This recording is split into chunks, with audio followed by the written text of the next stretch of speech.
सिंगरौली जिसे ऊर्जा की राजधानी कहा जाता है, जिसने पूरे देश को रोशन करके रखा है, आज उसी सिंगरौली को अंधेरे में रखा जाता है। सिंगरौली जो पूर्वी मध्य प्रदेश के यूपी-एमपी बॉर्डर पर स्थित है, जहां एनटीपीसी और रिलायंस जैसे थर्मल पावर प्लांट्स पाए जाते हैं, जो निगाही जयंत दुद्धिजुआ जैसे बड़े ओपन कास्ट माइनिंग पर निर्भर है। लेकिन क्या आपने कभी सोचा है कि इन खदानों से फैला हुआ प्रदूषण सिंगरौली और उसके आसपास के गांव पर क्या असर डालता होगा? कुछ ही जंगल बचे थे सिंगरौली के पास, जो चारों तरफ से गिने चुने ही थे, लेकिन उनको भी विकास के नाम पर काटा जा रहा है।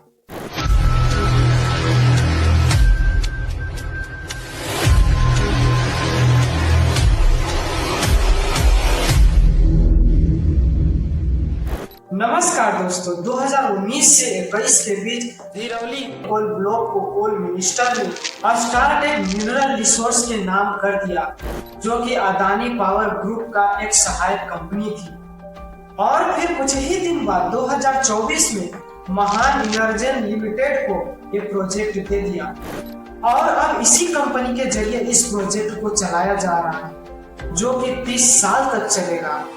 ये कंपनी अदानी पावर ग्रुप की सहायक कंपनी है। इस प्रोजेक्ट के जरिए ओपन कास्ट माइनिंग होगी, ठीक वैसा ही जैसा कि निगाही दुद्धिजुआ अमलोरी में किया जा रहा है। इस प्रोजेक्ट के अनुसार 5 से 6 लाख पेड़ों को काट कर साथियों, बहुत मशक्कत के बाद आज हम लोग उस जगह पहुंचे हैं जहां पर पूरा जंगल कट रहा है। और ये कोई आम नई तरीके से नहीं कट रहा है, पूरी मशीनें लगी हुई हैं। पीछे आपको आवाज आ रही होगी। और यहाँ पर बड़े छुपकर हमको आना पड़ा है, क्योंकि हमारे साथियों को वैसे ही उठा लिया है। यहाँ 1500 से ज्यादा पुलिस लगी हुई है जंगल की कटाई करने के लिए। पहले भी मैंने आपके सामने वो वीडियो बनाया था। आज उसी जगह हम पहुंचे हैं, जंगल के रास्ते पहुंचे हैं, क्योंकि रास्ते में सब दूर पुलिस थी। हमारे साथियों को उठा लिया गया है और ये पूरे मध्य प्रदेश की सबसे बड़ी कोल माइन बनने जा रही है। 2672 हेक्टेयर यानी 7 से 8 गांव को तबाह करके इस प्रोजेक्ट को शुरू किया जा रहा है, जिसमें अभी 33,000 पेड़ काटे जा चुके हैं, बाकी के पेड़ काटे जा रहे हैं।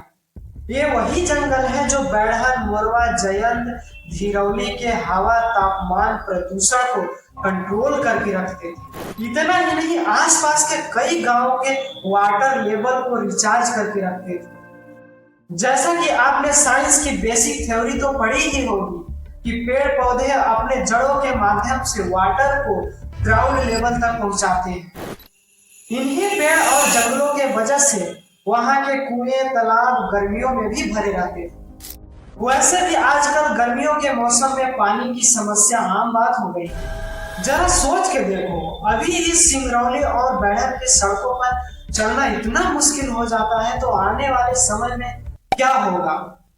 आपको जानकर हैरानी होगी कि धिरौली पहले 5th शेड्यूल में आता था, लेकिन इसे धीरे धीरे कमजोर कर दिया गया।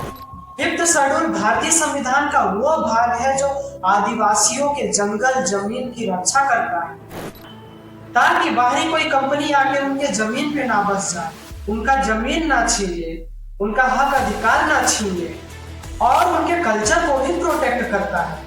जिस एरिया में 5th शेड्यूल लागू होता है, वहां के आदिवासियों का उस एरिया पर उनका अधिकार हो जाता है। यानी बिना उनके परमिशन के कंपनी तो क्या, सरकार भी कुछ नहीं कर सकती, जब तक कि आदिवासी खुद ना चाहे। लेकिन सरकार का कहना है कि 5th शेड्यूल में आता ही नहीं है। आदिवासियों का जनसंख्या कम होने से उसको 5th शेड्यूल से हटा दिया गया। जयराम रमेश एक ट्वीट करते हैं, जिसमें सरकार के द्वारा बताया गया कि धिरौली 5th शेड्यूल में नहीं आता, उसको गलत साबित करते हैं। उन्होंने कहा 9 अगस्त 2023 को फिर कोयला मंत्री ने प्रूफ के साथ क्यों बोला कि धिरौली जो है वो 5th शेड्यूल में आता है। दूसरा सवाल जो सरकार लोगों को गुमराह करना चाहती है, सरकार का कहना है कि हमने सारे फॉर्मेलिटीज को पूरी कर ली, लेकिन सच्चाई कुछ और है। कई रिपोर्ट के अनुसार बताया जा रहा है कि इससे पहले 2022 को कंपनी द्वारा एक बैठक ऑर्गेनाइज किया गया था, जिसमें जिन लोगों का घर जमीन फंस रहा है उनको मुआवजा देने पर बातचीत हुई। लेकिन वहां के आदिवासियों का कहना था कि सुनवाई अच्छे से नहीं हुआ, हमारे समस्याओं को रिकॉर्ड नहीं किया गया, हमारे बातों को नहीं सुना गया और हमें पूरी जानकारी नहीं दी गई। सुनवाई सिर्फ दिखावे का था।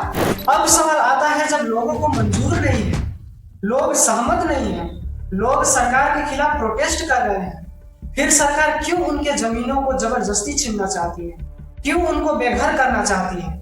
जियोलॉजिकल रिपोर्ट ने दावा किया था कि धिरौली कोल ब्लॉक में लगभग 620 मिलियन मीट्रिक टन कोयला पाया जाता है, जिसमें से 558 मीट्रिक मिलियन टन कोयला को निकाला जा सकता है। इसका मतलब इस प्रोजेक्ट से प्राइवेट कंपनियों और सरकार को फायदा होगा और सजा मिलेगा पूरी सिंगरौली और उसके आसपास के गांवों और शहरों को। आज पेड़ काटे जा रहे हैं, कल पानी जाएगा, परसों खेती और फिर इंसान।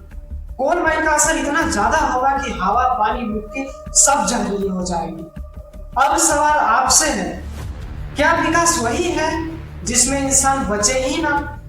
अगर आज हम नहीं बोले तो कल हमारे बच्चे सिंगरौली को सिर्फ मैप में देखेंगे। विकास चाहिए लेकिन जिंदा रहकर।